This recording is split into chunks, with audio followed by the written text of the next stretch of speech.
Maayong Odto, Visayas o Mindanao. Magandang tanghali Luzon, magandang tanghali Pilipinas, magandang tanghali po sa lahat ng mga Filipino, mga OFW saan mampanig ng mundo. Patoplak! Magandang tanghali sa lahat ng mga Eskunyans, Duterte diehard supporters, Bantag supporters, sa lahat po ng mga KOJC, mga tutubo saan mampanig ng Pilipinas. Kamusta na po? Welcome back muli dito sa Bisdak, Pilipinas. Mainit pa rin, Nimal, no? Sobrang init. Mainit pa rin ang usapin patungkol sa eleksyon 2025. Lalo na ho, yung mga bumoto na pagpasok sa Micos machine, overvotes daw eh. Kaya talagang masakit sa mga botante na ganun ang nangyayari sa kanilang nag-iisang boto. Aba, magandang tanghali po sa lahat ng mga silent subscribers and followers ng Team Bisdak Pilipinas. Team Replay, magandang tanghali po sa inyo. At maraming salamat po sa mga walang sawang pagsuporta sa Bisdak Pilipinas. Maraming salamat po sa mga nagpa-super thanks. Thank you so much po sa inyo. Mga nagpapakulay, mabuhay po kayo. Tayo po ay upload video. Pero live na live pa rin po ang datingan. Kaya naman, patuplok agad.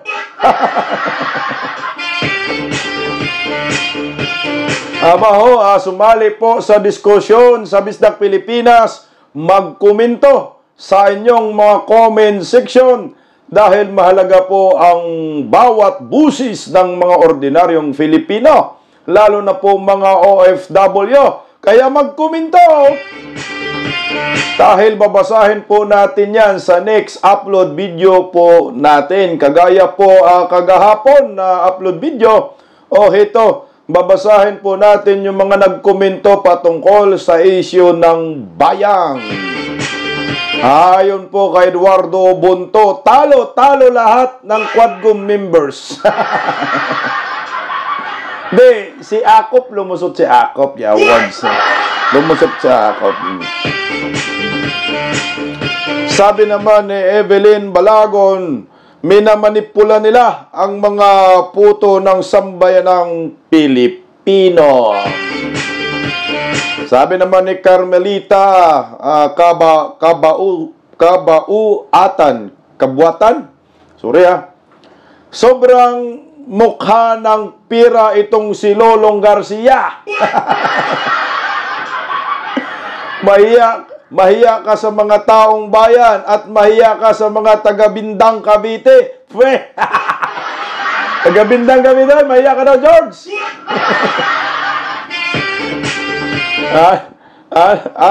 Ayon naman ho kay Cheryl Sabado. Sabado na ba? Hindi pa. Ano bang araw ngayon? Bukas pa Sabado, ma'am. Hindi natutulog si Garcia kasi nadudurog sa kaluluwa niya. Laging dilat ang mata niya. Ano bang mga comment yun, ma'am, sir?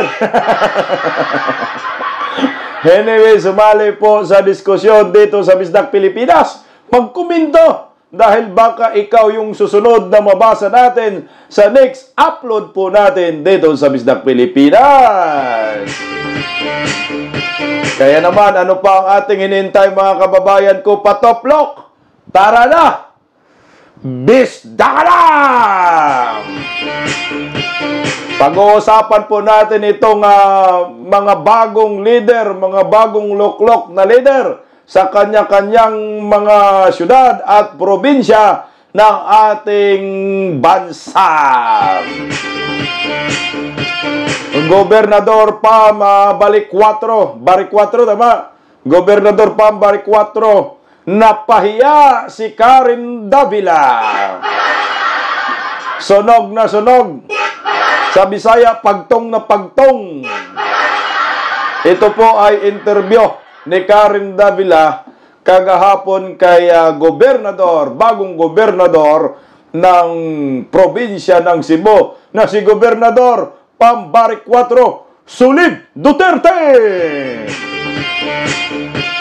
Aba, pag-usapan din po natin itong si Yorme Isko sa interview niya kagahapon naman sa bilyonaryo na ipinagtanggol po niya si Vice President Inday Sara Duterte. Ito ay patungkol ho sa pagpunta ni Inday Sara sa mga rally ng The Yorme Choice sa nakaraang pangangampanya na matandaan po natin ay dinurog si Chua Valeriano kasama itong si Pastor Dila.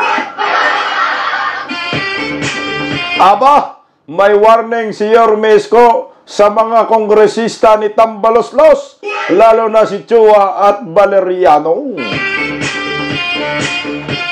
Kaya patuplok po mga kababayan ko, unahin na po muna natin itong interview ni Gobernador Pam kay Karen Davila. Narito po, real talk po ito mga kababayan ko. Talagang pagtong na pagtong. Sana nga walang copyright to Patuplok guys. Okay. Pakinggan po natin ang naturang interview at himay-himayin po natin. Narito po. Visayas voted Duterte. I saw the numbers. The top 5 senators are all Duterte. Give me the sentiment of Cebu Province. Bakit mga Duterte ang Cebu Province? Ano ba nangyari? Nanalo rin naman si BBM doon. I think something happened, for the past 3 years now. People realize that their lives were better off when it was during the Duterte administration. But actually, 2022, rin naman Duterte pa rin yung mga Cebuanos, nag-unit team. Kaya they went for BBM. It's because of Inday Sara. The same manner that I worked with PFP because nag-unit team because of Inday Sara. Aray! Masakit yun, ma'am. No? Ma'am, sinaktan mo si Karen Davila. Alam mo kasi si Karen Davila kasi pag makapagtanong, akala mo naman talaga na yung tinatanong niya ay uurong sa kanya. gusto niyang ipagdiinan kay Gobernador Pam-Barik 4 na. Bakit Duterte dapat ngiwim? Bakit Duterte ang Cebu? Di nakatikim ka ngayon? Simple lang ang kasagutan.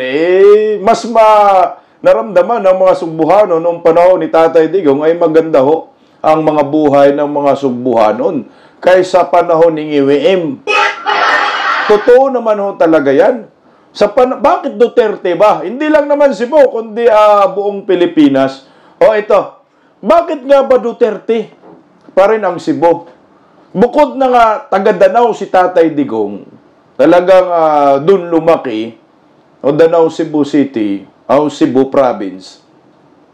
Si Tatay Digong ho kasi, malaki po ang nagawa sa Cebu.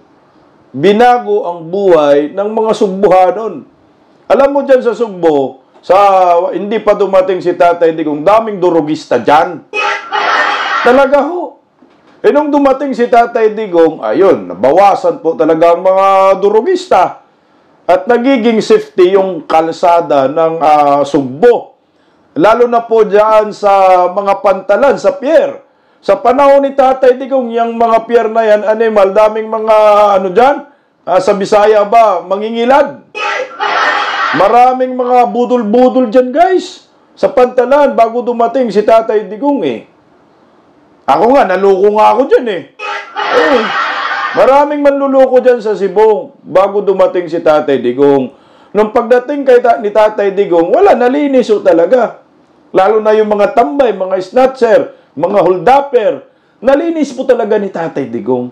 Kaya ganun lang kamahal ng mga Sugbuhanon si Tatay Digong. Lalo na ho yung binigyan ho sila ng tulay dyan, ng Duterte admin, yung Cebu Cordoba. Sa pangagandang tulay dyan. Cebu Cordoba Expressway. napakagandang tulay, natural na ang taga-Sugbuhanon ay Duterte pa rin. Malaki ho talaga ang tulong ng Duterte admin sa Sugbo. Mas marami pa ngang natulong si Tatay Digong sa Sugbo kumpara sa Davao nung naging presidente siya. Kasi ang Davao huli na eh. Kumbaga last minute na. Tumulong ang nagbigay ng mga proyekto ang Duterte admin sa Davao. Hindi pa nga ho natatapos yung mga last na mga project ni Tatay Digong sa Davao dahil nga itong Singiwim, hindi pinagpatuloy awards.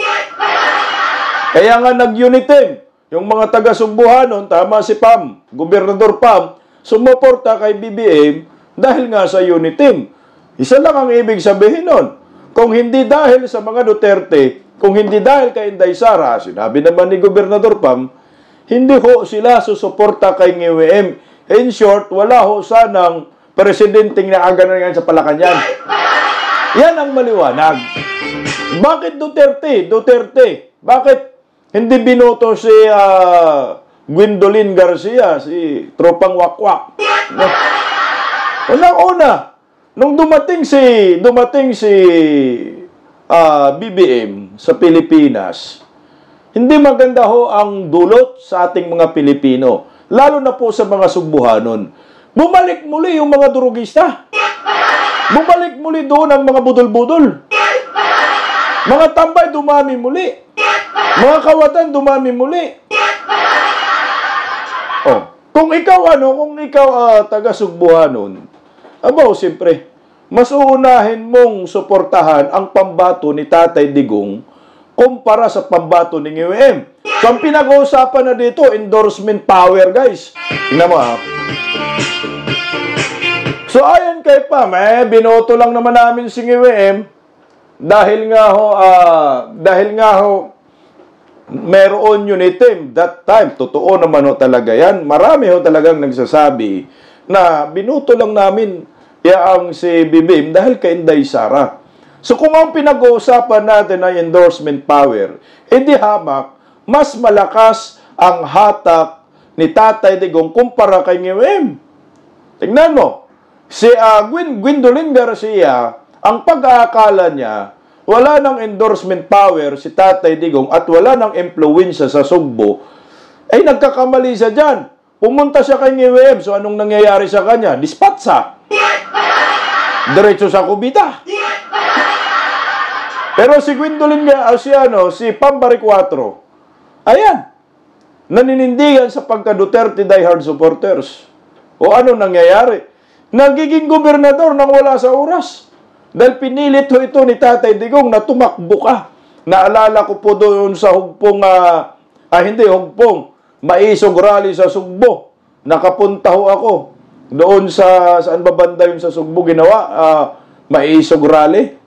Nandun po ako, tinawag ho ni Tatay Digong itong si Gobernador Pam ngayon.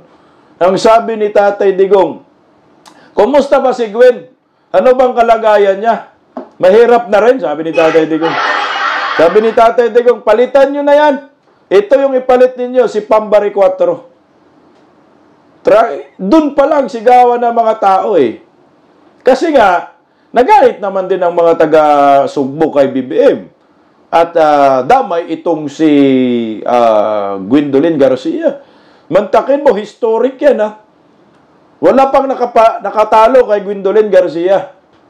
At first time in the history dyan sa Sugbo na tinalo si Gwendolyn, ang babae rin po. Wala mong gastos itong si Pambari 4. Nanalo ho ito. Bakit nanalo? Isa na rin ho yung ginawa ni BBM kay Tatay Digong na kinidnap dinala sa Netherlands.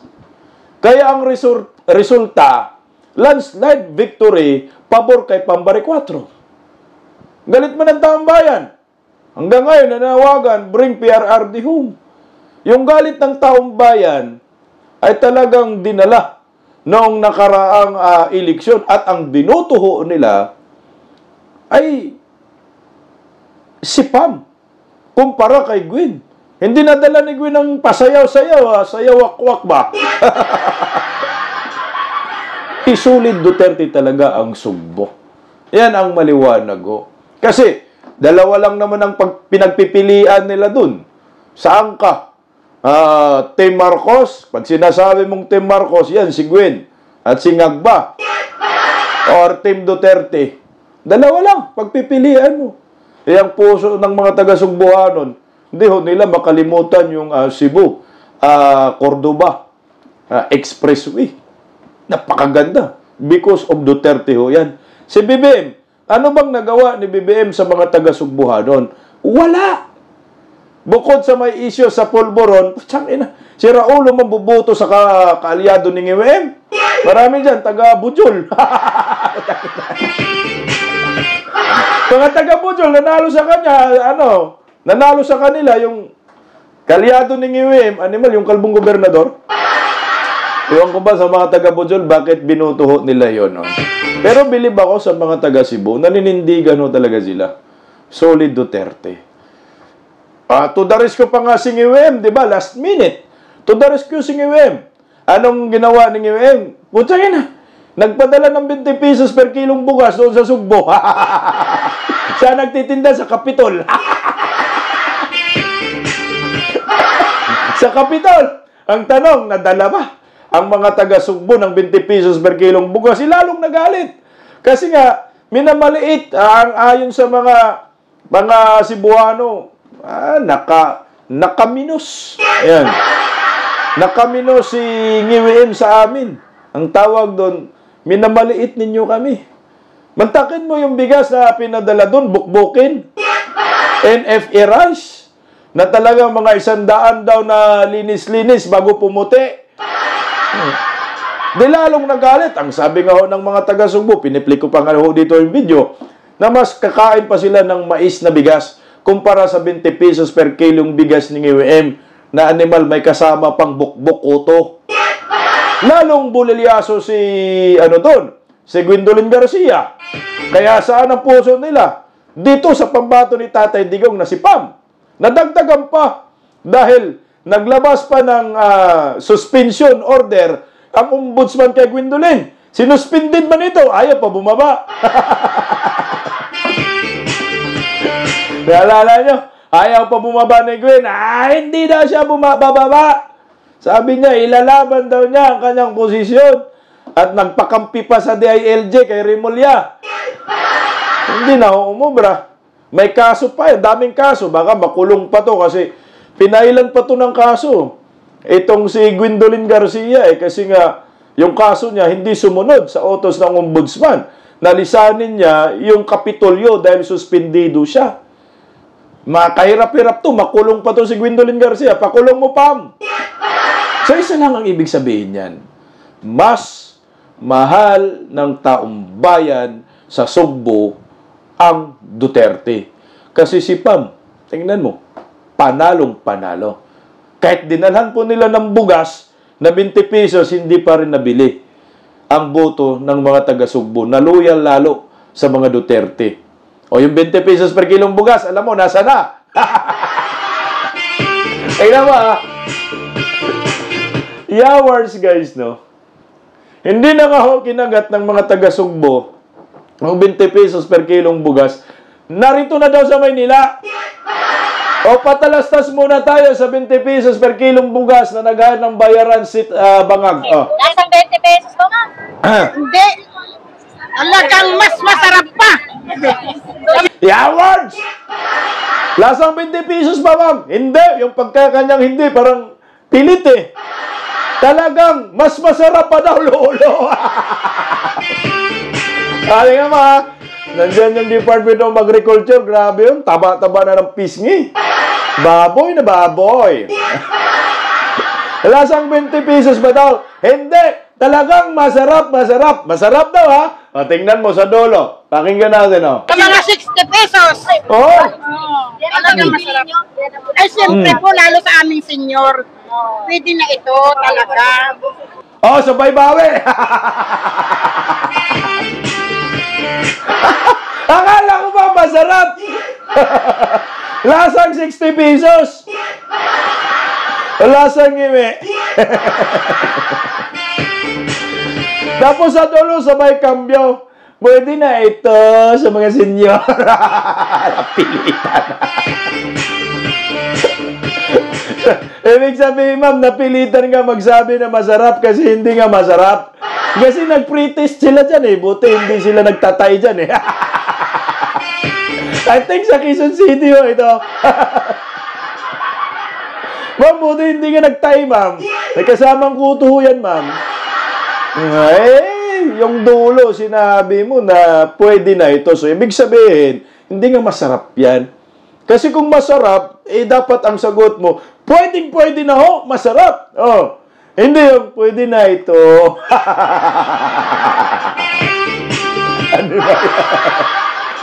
Ano ba ginawa na pong mga hayop ang mga Pilipino ni Ngiwim. Kaya lalong magalit ang sabay ng Pilipino ho dito. Ewan ko lang ho kung pagluto ni Manay dyan, kung di ba ho siya nagtatay, dapat may kasama kang diatabs dyan. Or Latigo 50. Tatablok ka ho guys. O ito, alam niyo po, bilib po talaga ako dito sa gobernador na ito, bagong gobernador na si Pam. Hindi ho niya talaga kinakalimutan si Tatay Digong at ina-acknowledge po talaga niya na malaki po ang tulong ng mga Duterte sa kanya sa pagkapanalo niya sa pagkagobernador. O ito, pakinggan po muna natin yung isa sa mga interview ni Pam Bariccuatro. Narito po. Officially, the governor of the province of Cebu, the people's governor, because I have been chosen by the people have spoken. I have no mayors, no congressman behind me, no barangay captains. I only have the people behind me. So I want to be known as the people's governor. Thank you.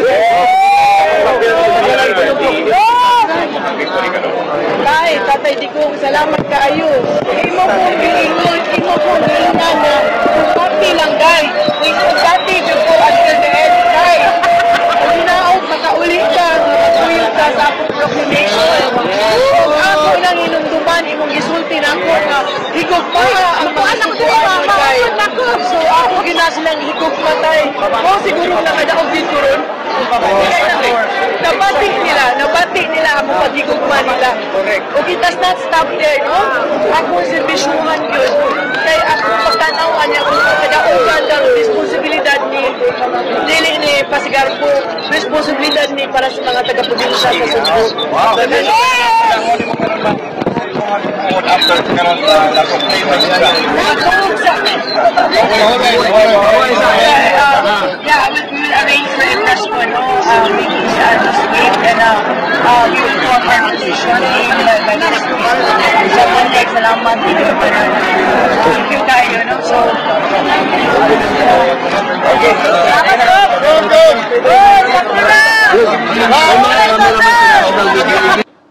Palakpakan natin Alam niyo po, bilib po ako dito kay Pam, no?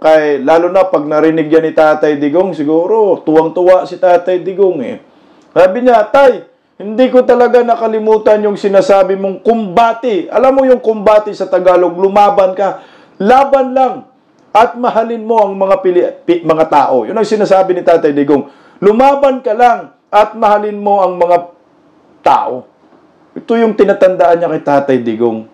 Alam mo siguro tuwang-tuwa dyan si Tatay Digong. Mantakin mo. Sinabi niya, walang mayor na kumampi sa kanya ni isa. Walang congressman na kumampi sa kanya. O ibig sabihin yan, tumpak. People's governor ho ito.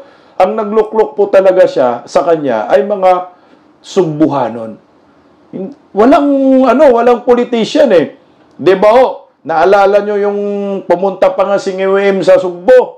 At kasama si Abalos na sinasabi na one Cebu daw ay suportado yung tropa ni Ngiwim. Hindi, Duterte naman. May nalaglag lang dyan sa Cebu na Duterte. Pero matik, sulit talaga yan. Hindi umubra yun. Walang mayor pero nananalo pa rin. Bilibo ako kay Pam Bariccuatro. Ito pa.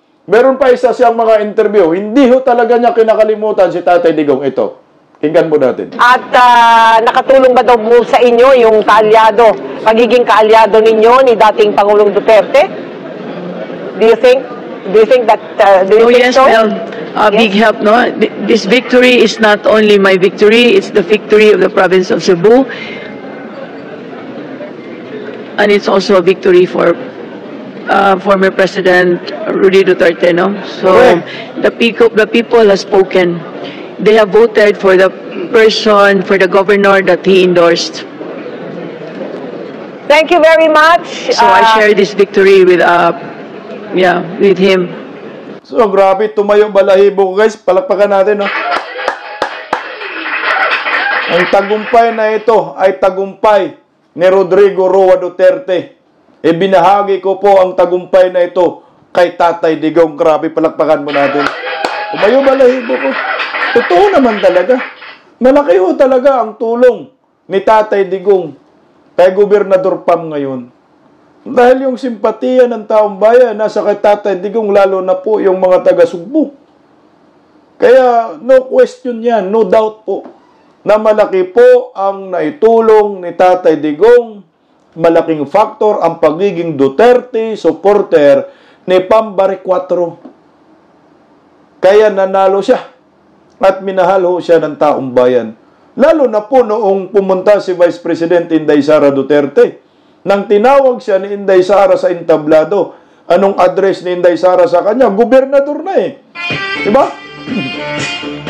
Although hindi talaga totally sinabi parang nag-neutral si Inday Sara, diba? Sa endorsement sa gobernador. Pero meron isa na rally na tinawag ni Vice President Inday Sara si Pam Bariccuatro na gobernador.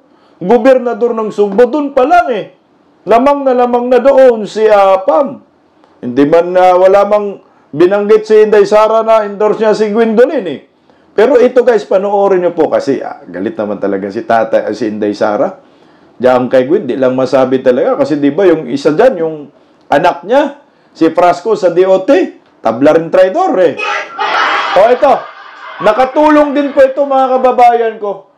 Pakinggan po natin oh. Ako ang makahatag og mensahe para kaninyong tanan. Daghan kayong salamat. Sa adlaw na ni nagihatag ninyo kanamo. Ikaduha, ang ako ang pasalamat kay sa ato ang kandidato pagka-gobernador sa probinsya sa Cebu. Si Pam Bariccuatro. Kaya akong ipamuang ni aning entablado, microphone, suga o kuryente para makahatag ko og mensahe sa inyong karong adlaw nani. Daghan kayong salamat. Governor Pam. Narinig nyo? Maraming salamat, Gobernador Pam. Then, tapos na po yung laban dyan. Alam mo naman, si Inday Sara, talagang malakas ang hatak. Malakas yung endorsement power kumpara kay Ngiwim. Dalawa nag-endorse kay Gobernador Pam. Inendorso ni Tatay Digong. Inendorso ni Vice President Inday Sara Duterte. Doble. Malakas ang endorsement na nakuha ni Pam. Kaya kahit wala po siyang gastos, wala po siyang pira na talagang malaki na iginastos dyan para sa pangangampanya, matik po. Minahal ho siya ng taong bayan. Parang naalala mo kay Tatay Digong yung 2016. Walang pira. Sabi ni Tatay Digong, wala akong pira, wala akong pambili ng t-shirt, tarpaulin, kayo na lang magpagawa. Ito po yung nangyayari kay Pam Bariccuatro. Mga Duterte riders, mga riders sa supporter ni Tatay Digong, yan, sinuportahan si Pam Bariccuatro. Kinampanya ho. Kinampanya ng libre. Naglabas sila ng kanilang sariling pera. Kaya tama, ito ay People's Governor. Alam niyo po, sundin lang ni Gobernador Pam Bariccuatro yung sinasabi ni Tatay Digong na mahalin mo ang mga tao. Tatagal itong si Pam Bariccuatro sa pagka-gobernador. Bata pa naman eh. At malawak ang marating nito. Eh kung maayos niya itong Sugbo at lagi po siyang mananalo at ang kanyang pagka-gobernador ay gampanan niya at hindi niya sasayangin yung tiwala ng mga taga-Sugbo, baka pwede rin po ito magiging future candidate ng PDP laban sa pagka-senador. Di ba pwede? Pwede na, pagka senador, sa 2028, ay hindi pa. Kailangan muna ng mga 3 terms daan sa Sugbo. Galingan mo lang, Gobernador Pambarik 4. Congratulations po sa inyo. Ito, tapos na natin na pag-usapan si Gobernador Pambarik 4 na talagang nilampaso niya si Karen Davila at nanindigan na ang Sugbo, solid Duterte. Ay sumuporta lang sila noon kay Ngiwem dahil po sa unity at sumama si Vice President Inday Sara Duterte. Speaking of Vice President Inday Sara Duterte, Yorme Isko ipinagtanggol si Vice President Inday Sara sa kanyang interview kagabi. Kagabi na naman ho ito, pinky web naman ho ito. At naglabas ng warning sa mga kongresistang kagaya ni Chua Valeriano. Nako, galit na galit dito si Yorme Isko. Pakinggan po muna natin mga kabisdak ang interview ni Yorme Isko Moreno. Ito po. Hindi nila ginawa ang kanilang trabaho. So let's name them. I guess you're assuming, I'm assuming that's Congressman Abante, tama ba? And Congressman... yeah, sila, mga ano yan, yung mga alaga namin. Si Joel Chua. Okay, yeah, panalo si Joel Chua. Yeah, in a very slim margin. Si Roland Valeriano.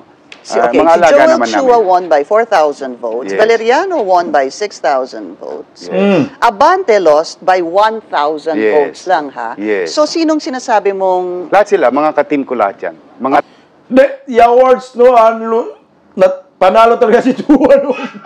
Pali si Valeriano, alam ko, nag-vote buying daw itong mga to, eh. Diba, teacher ito sa akin? Dami daw, milyones daw yung binitawan. Paano si Pastor Dela, hindi nag-vote buying? Natalo ni Uy, eh. Laki pala yung lamang ni Chua kay Nieto, 4,000, no? Kaya, kay Valeriano, 6,000 din, eh. Oy, ano bang distrito yan? Distrito 3, kaya di ba? Distrito 3 kay Chua. Kay Valeriano, anong distrito? Awards. Uy, mukhang pira pala yung mga taga-distrito dyan, Alaga ni Yorme Isko noon yan, yung mga yan. Nananalo yung mga yan dahil inendorso ni Yorme Isko.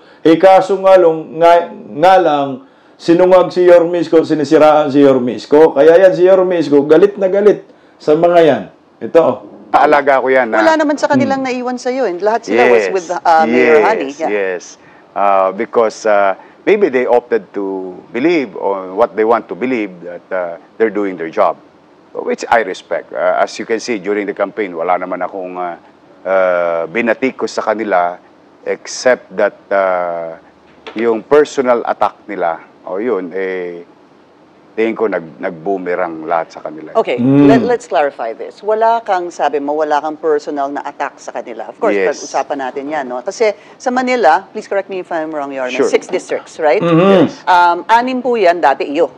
Yes. 5 sa kanila, pumunta kay Mayor Honey. Yes. Naiwan kay Mayor Honey, 1 Yes. napunta sa'yo. Sino po yung napunta sa'yo? Si Ernix Junicio. Okay, si Junicio. Alright. So, wala ngang naiwan sa'yo. So, ibig sabihin, mukhang may laban pa rin si Yorme Isko kasi 6, no? So, ngayon, 2 na lang. Yung parang solid kay Yorme. May alarm. 2 na lang yung solid kay Yorme Isko, Junicio at si Oy. So, 4 dong kay Tambaluslos.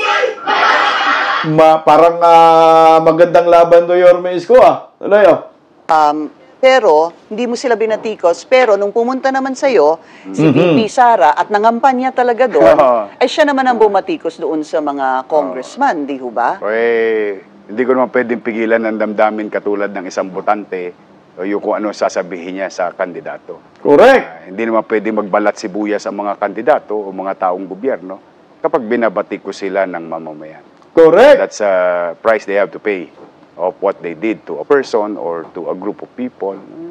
But as a matter of fact, when we campaign, very clear yung message namin sa Yorme's Choice.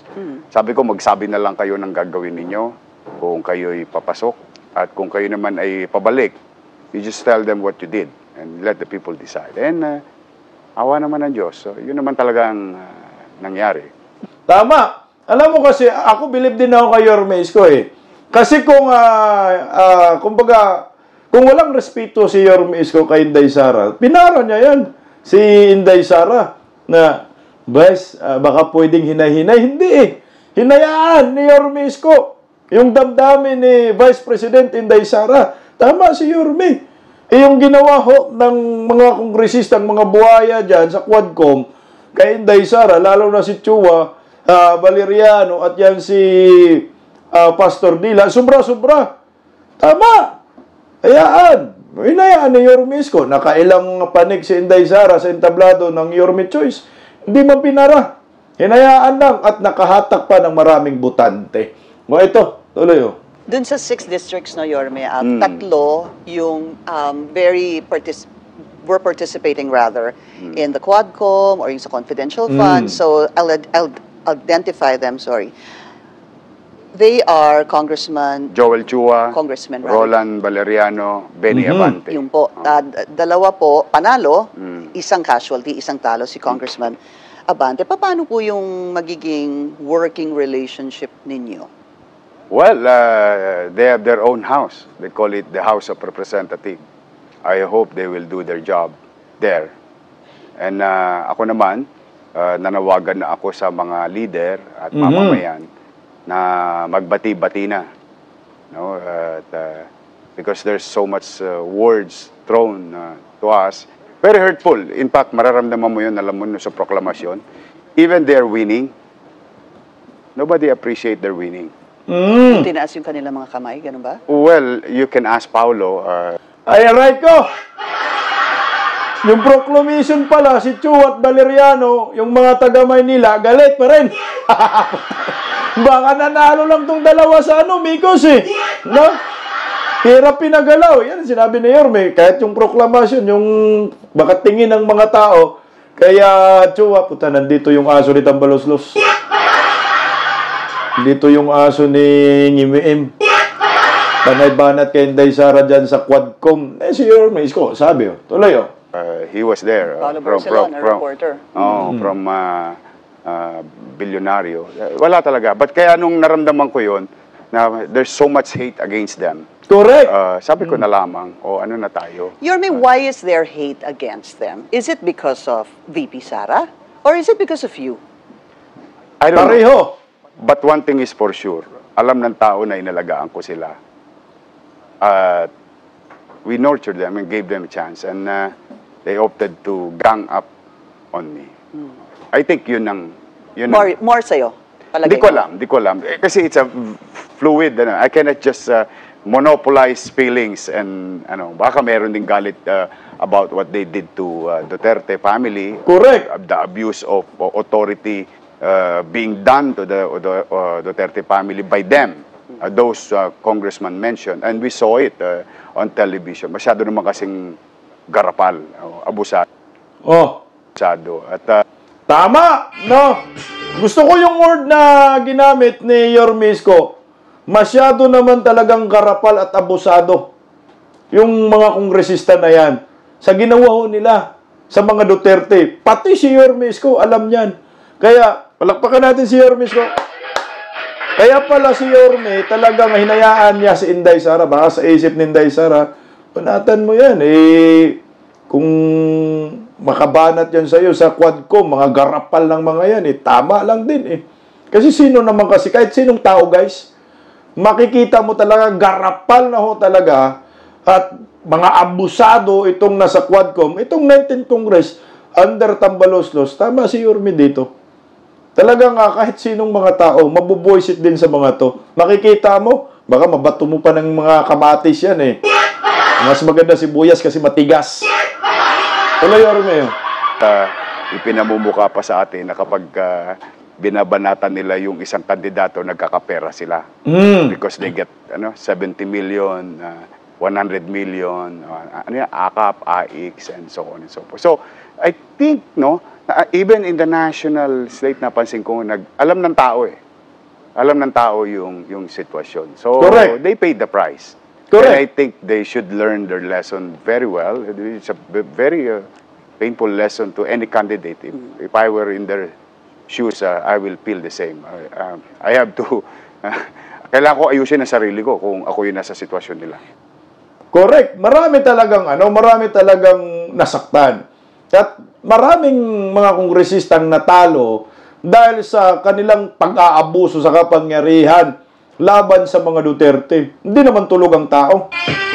Hindi naman tulog ang mga Pilipino. Nakikita naman, halos sa linggo-linggo, lagi ho silang nag-hearing sa Kongreso eh. Yun na nga ho yung ginagawa ho nila.